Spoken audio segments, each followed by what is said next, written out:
Доброго дня, вас вітає компанія Автопарк. У нас ось таке нове надходження. Це у нас Nissan Qashqai 2011 року. 1.6 у нас бензиновий двигун атмосферний, на механіці, на передньому приводі і з пробігом 144 тисячі кілометрів. Авто офіційно куплене в Україні від третього власника, гарний стан по кузові, стоять хороші літні колеса і ковпачки.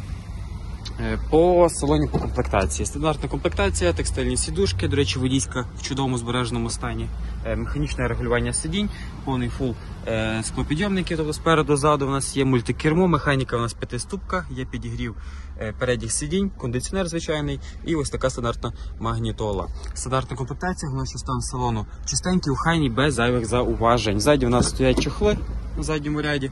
Теж все чистенько і охайно. Технічно все обслужено, зроблено, ГРМ замінено, ходовка зроблена, масла всі фільтра теж поміняли. Ось якщо когось зацікавить даний автомобіль, приїжджайте в місто Львів, Кільцева 60, перевіряйте, тестуйте, ну і купуйте собі таке авто.